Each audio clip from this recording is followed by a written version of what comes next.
来日本东京大学即马有教授是正在研究机器手骨，目前会当伫卡切片到4支机器手骨，本地是希望讲会当来协助救灾，抑过未来呢，嘛有可能会当变做实果，无伫卡过会晓飞。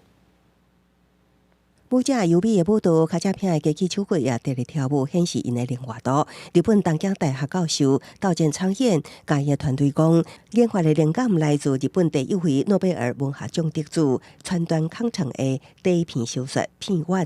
将小说家的幻想变作现实。この腕の特徴はですね、こうやって人の2本の腕以上にたくさん腕を増やせるってことだけではなくて、実はこれ背中のソケットでですね外したりつけたり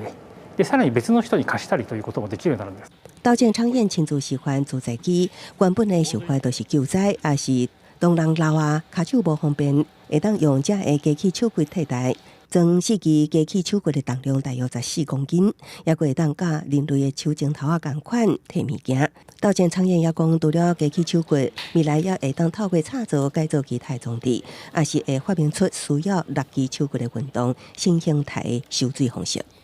付け替えると今はこういう腕の形だけですけれども、例えば将来背中から羽を生やしたりとかですね、ドローンをつけたりとか。さまざまなアタッチメントを付け替えしながら、いろんな能力を獲得していく、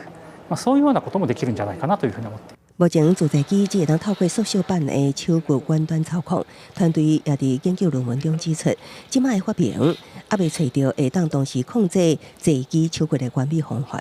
无定到机器人也是 AI 会慢慢来取代人类，也毋过因的发明偏向伫利用科技，互人类的机体有更加侪延伸甲应用。公司新闻新乐培编译。